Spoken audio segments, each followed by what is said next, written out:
సికింద్రాబాద్ చిలకలగూడలో నడుచుకుంటూ వెళ్తున్న ఓ వృద్ధ దంపతుల నుండి చైన్ లాక్కొని వెళ్లిన దుండగులు దూరంగా బైక్ పార్క్ చేసి వచ్చి మరీ చైన్ స్నాచింగ్ కు పాల్పడ్డాడు. ఇదంతా పక్కనే ఉన్న సీసీ కెమెరాలో రికార్డ్ అయింది. కేసు నమోదు చేసుకుని పోలీసులు దర్యాప్తు చేస్తున్నారు.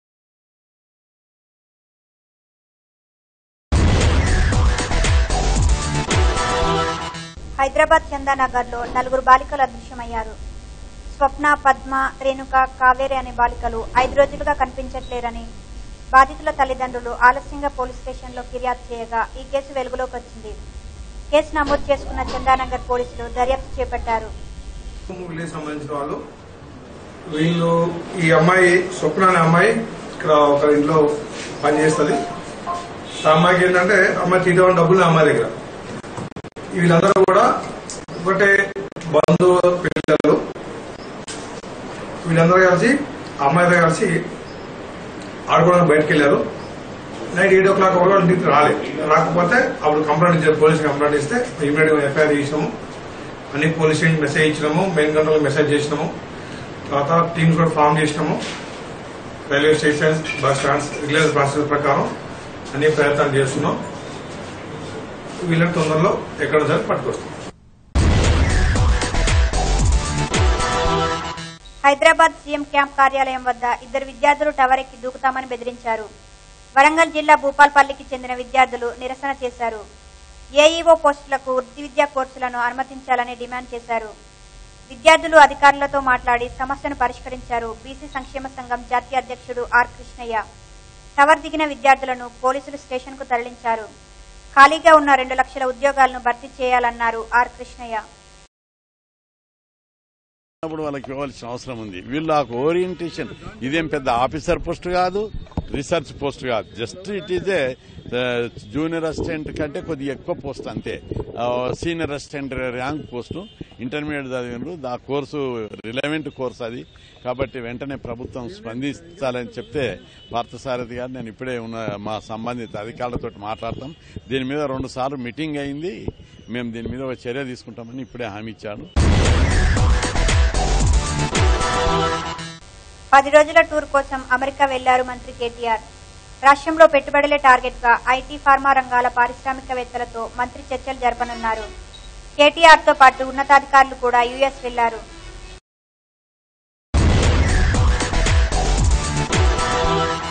హైదరాబాద్ లో రక్తం కూడా కల్తీ జరుగుతుంది. రక్తంలో సెలైన్ కలిపిన నకిలీ బ్లడ్ ప్యాకెట్లు హైదరాబాద్ మార్కెట్ విచ్చలవిడిగా మార్కెట్ అవుతున్నాయి.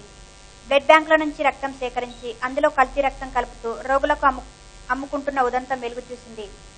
ఈ బ్లడ్ ప్యాకెట్లపై అనుమానం రాకుండా నకిలీ స్టిక్కర్లు అతికించి అమ్మకాలు జరుపుతున్నారు.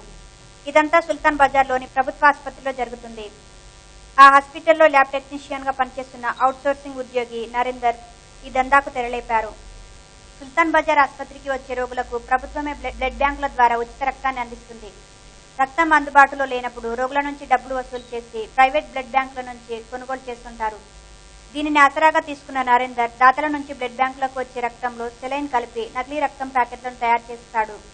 రోగుల అవసరాన్ని బట్టి ఒక్కో ప్యాకెట్ ను 1500 నుండి 2000 రూపాయల దాకా అమ్ముతున్నాడు. సంవత్సరంన్నరగా జరుగుతున్న ఈ ఉదంతం ఆయన అనారోగ్యంతో సెలవు పెట్టడంతో వెలుగు చూసింది.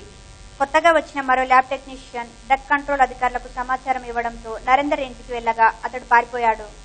సో ఆ నరేందర్ ప్రసాద్ ను డైరెక్ట్లీ కాంటాక్ట్ చేసి పట్టుకున్నాము. వాళ్ళ ఇంట్లో కూడా లేబుల్స్ ప్లస్ వాళ్ళ బ్లడ్ బ్యాగ్స్, ఎంటీ బ్యాగ్స్ అనాథరైజ్ వేగా వాళ్ళ ఇంట్లో ఆయన పెట్టుకుని ఉన్నాడు. ఆ పర్టికులర్ వ్యక్తి ఈ కోటి బ్లడ్ బ్యాంక్ లో పనిచేస్తున్నాడు. కోటి మెటర్నిటీ హాస్పిటల్ బ్లడ్ బ్యాంక్ లో పనిచేస్తున్నాడు. ఈ మనిషి బయట నుంచి తెచ్చిన బ్లడ్ ను డైల్యూట్ చేసి బ్లడ్ ఇష్యూ చేస్తున్నాడు. ప్లస్ ఎఫ్ఎఫ్పి ప్లాస్మా తెచ్చి ఎఫ్ఎఫ్పి అని, ప్లేట్లెట్స్ అని, పిఆర్పి అని ఆ విధంగా సప్లై చేస్తున్నాడు రెగ్యులర్ గా. దీనివల్ల ఆయనకేం బెనిఫిట్ అండి? దీనివల్ల ఆయనకేం benefit is making money out of it. ఈ మాఫియా నాకు తెలిసినంత ఇక్కడ చాలా సంవత్సరాల నుంచి నడుస్తుంది. ప్రస్తుతం మాత్రం 3-4 years నుంచి ఇంకా ఎక్కువ అయిపోయింది. అక్కడ నుంచి తెచ్చిన బ్లడ్ లైసెన్స్ ఉన్నది కాబట్టి వాళ్ళ దగ్గర లేబుల్ ఉన్నది, కంపాటబుల్ లేబుల్ ఉన్నది కాబట్టి డైరెక్ట్ గా వీళ్ళు ఎక్కిచ్చేస్తున్నారు. వీళ్ళకి ఫర్దర్ గా చెక్ చేయటం లేదు. యాక్చువల్లీ ఫర్దర్ చెక్ చేస్తే ఇవన్నీ చెక్ చేసుకోవచ్చు.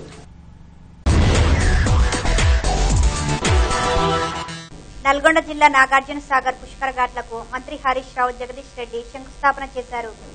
600 కోట్ల రూపాయలతో నల్గొండ జిల్లాలో పుష్కర ఏర్పాట్లు చేస్తున్నామని హరీష్ రావు తెలిపారు. జిల్లా వ్యాప్తంగా 28 ఘాట్లు ఏర్పాటు చేస్తున్నామన్నారు. గతంలో కంటే 18 అదనపు ఘాట్లను ఏర్పాటు చేస్తున్నట్లు తెలిపారు. త్రాగునీరు, విద్యుత్ కోసం ప్రత్యేక నిధులు కేటాయిస్తామని తెలిపారు. భక్తులకు ఎటువంటి ఇబ్బందులు రాకుండా అన్ని ఏర్పాట్లు చేస్తున్నామని మంత్రి తెలిపారు. ముఖ్యంగా నల్గొండ జిల్లాకు మరి ఎక్కువగా హైదరాబాద్ దగ్గరగా ఉంది, భక్తులు ఎక్కువగా వచ్చే అవకాశాన్ని దృష్టిలో పెట్టుకుని రోడ్లు కూడా వైడెన్ చేయడానికి దాదాపు 400 కోట్ల రూపాయలు పుష్కర ఘాట్లకు వెళ్లేటువంటి రహదారులను వెడల్పు చేయడానికి, మరమ్మతు చేయడానికి ఒక 400 కోట్ల రూపాయలు కేటాయించుకోవడం జరిగింది. ఈ రోజు నల్గొండ జిల్లాలో మరి కొన్ని పుష్కర ఘాట్లకు మేము శంకుస్థాపన చేసినాం. మిగతా అన్ని కూడా రేపటి నుంచి గౌరవ మంత్రివర్యులు వారు జగదీశ్వర్ రెడ్డి గారు వాటన్నిటిని కూడా ప్రారంభం చేస్తాం. ఎప్పటికప్పుడు ప్రతి వారం 10 రోజులకు ఒకసారి కలెక్టర్ గారిని సమీక్ష చేసి వేగవంతంగా చేయాలన్నాం. భక్తులకు ఎటువంటి ఇబ్బంది లేకుండా మరి పోలీసులకు సంబంధించి కూడా సీసీ కెమెరాల ఏర్పాట్లు గానీ, వాకీ టాకీల ఏర్పాటు గానీ, మంచినీటి సౌకర్యం గానీ, విద్యుత్ సౌకర్యం, వెలుతురు కూడా బాగా పెద్ద ఎత్తున ఏర్పాటు చేయడం గానీ, మరి ఆ వర్షాకాలం గనక నీళ్లు కూడా ఎక్కువగా ప్రవాహం చేసేటువంటి అవకాశం ఉంటుంది కనుక గజ ఈతగాళ్లను గానీ, security arrangements, mesh, iron mesh ఇలాంటి అన్ని జాగ్రత్తలు తీసుకోవాల్సిందిగా ముఖ్యమంత్రి గారు ఆదేశించారు.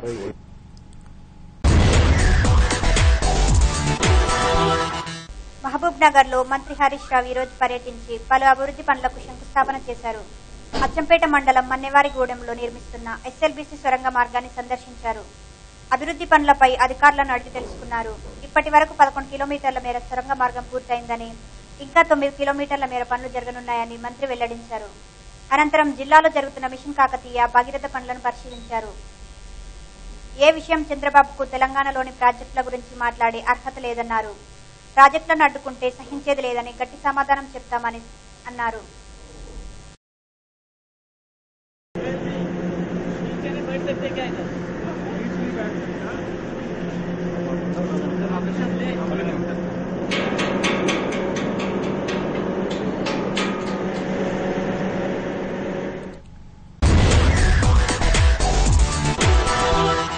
తెలుగు రాష్ట్రాల విద్యార్థులకు ఊరట లభించింది.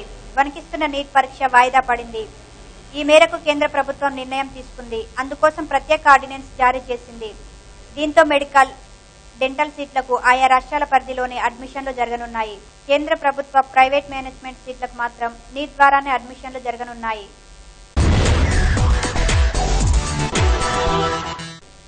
రంగారెడ్డి జిల్లాలోని ఓ చెరువులో అక్రమ తవ్వకాలను ఆపి 30 వాహనాలను పోలీసులు సీజ్ చేశారు.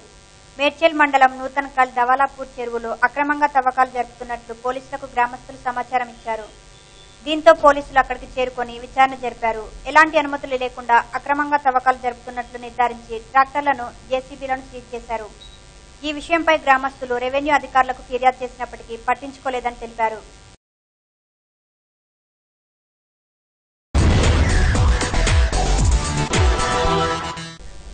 హైదరాబాద్ మియాపూర్ పిఎస్ పరిధిలో జరిగిన ఓ హత్య కేసును పోలీసులు ఛేదించారు. అక్రమ సంబంధం నేపథ్యంలో కట్టుకున్న భర్తను ప్రియుడితో కలిసి హత్య చేయించింది భార్య. ఆకాష్ అనే వ్యక్తి ఈ నెల 9వ తేదీన అదృశ్యమై మియాపూర్లో శవమై కనిపించాడు. దీనిపై కేసు నమోదు చేసుకున్న పోలీసులు దర్యాప్తు చేశారు. పోలీసులు సంఘటన స్థలంలో క్లూస్ ఆధారంగా, సీసీ ఫుటేజ్ ఆధారంగా నిందితులు 2ని అరెస్ట్ చేశారు. మరో 2 పరారీలో ఉన్నారని పోలీసులు తెలిపారు.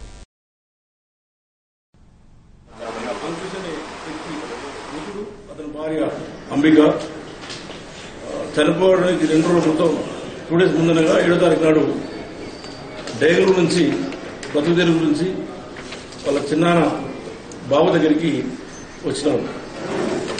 సో దీంట్లో మాకు మొదటగా ఎటువంటి సమాచారం ఎందుకు హత్య జరగకూడదని వచ్చి జస్ట్ 2 డేస్ అయింది. 2 రోజులకి ఎక్కువ వచ్చి అతన్ని చంపాల్సిన నెసెసిటీ అవుతుందని చెప్పి ఇన్వెస్టిగేషన్ లో మేము ఇన్వెస్ట్ చేసేటప్పుడు మాకు కీలక సమాచారం వచ్చింది. ఆ సమాచారం మేరకు నిన్న రాత్రి మా టీమ్స్ బెంగళూరుకి వెళ్లి అక్కడ ఒక సూర్యకాంత్ అలియాస్ తర్వాత తుకారాం అనే 2 వ్యక్తులను అరెస్ట్ చేయడం జరిగింది. సీసీ కెమెరాస్ మాకు చాలా హెల్ప్ చేసినాయి. సీసీ కెమెరా ఫుటేజ్ ద్వారానే. మహబూబ్ నగర్ జిల్లా అలంపూర్ తాలూకా ఐజా మండలంలో తెలుగు తిరుమలేష్ భార్యతో గత కొంతకాలంగా అక్రమ సంబంధం కొనసాగుతుంది. భర్త లేని సమయంలో తెలుగు గోపి తెలుగు తిరుమలేష్ ఇంటికి రావడంతో అతనిపై కన్నేసి ఉంచిన తిరుమలేష్ గోపి ఇంట్లోకి వెళ్లిన వెంటనే గమనించి డోర్ కొట్టగా గమనించిన తిరుమలేష్ భార్య వెంటనే గోపిని వెనుక భాగంలో ఉన్న కిటికీ నుంచి పంపడానికి ప్రయత్నించగా తిరుమలేష్ డోర్ బద్దలు కొట్టుకుని వచ్చాడు. కిటికీలో ఇరుక్కుపోయిన గోపిని గొడ్డలతో తలనరికి చంపాడు. సిఐ సురేష్ సంఘటన స్థలాన్ని పరిశీలించి విచారణ జరిపి త్వరలో నిందితుడిని పట్టుకుంటామని తెలియజేశారు.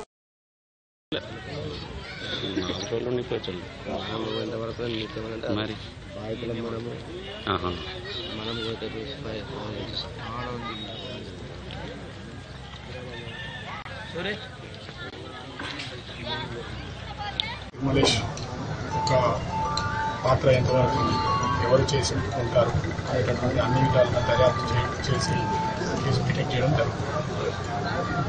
ఇంటి దగ్గర ఉన్నారని పట్టుకొని చంపి ఉండవచ్చని చుట్టుపక్కల సాక్షుల ద్వారా అవగతమవుతా ఉంది. ఏదేమైనటువంటి ఈ యొక్క గోపి వాళ్ళ అన్నతో దరఖాస్తు తీసుకొని కేసు రిజిస్టర్ చేసి దుర్గానగర్ కాలనీలో తెలుగు గోపి అనేటటువంటి వ్యక్తిని కత్తులతో తలపై భాగంలో నరికి చంపి పడవేసినారన్న సమాచారం మేరకు మేము ఇక్కడికి రావడం జరిగింది. ఈ తెలుగు గోపి అనే అతను దుర్గానగర్ కాలనీ ఐజా నివాసం, 28 సంవత్సరాలు వయసు ఉంటుంది. అదే బస్తీలో ఉండే తెలుగు తిరుమలేష్ అనేటతని యొక్క భార్యతో గత చాలా కాలంగా అక్రమ సంబంధం కొనసాగుతా ఉంది. నిన్న రాత్రి కూడా ఈ తిరుమలేష్ లేని సమయంలో గోపి వీళ్ళ ఇంటి దగ్గరికి వచ్చినట్లు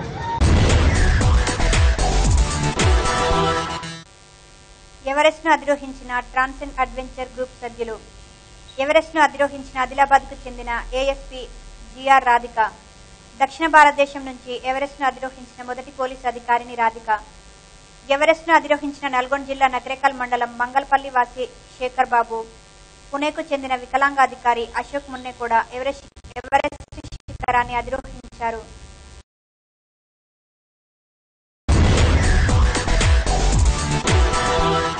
హైదరాబాద్ వనస్థలిపురంలో కలకలం చోటు చేసుకుంది.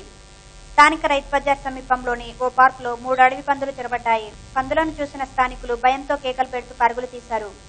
అధికారులకు ఫిర్యాదు చేసిన చాలాసేపటి వరకు అక్కడికి ఎవరూ రాలేదు. స్థానికులు వాటిని పట్టుకోవడానికి ప్రయత్నించారు.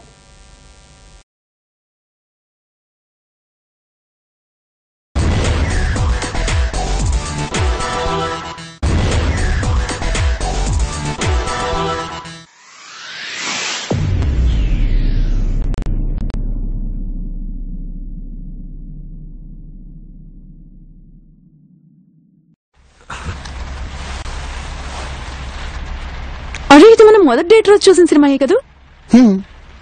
కానీ నిన్న నువ్వు యాక్షన్ సినిమా చూద్దామన్నావు కదా. కానీ నిన్న మన యానివర్సరీ కాదు కదా.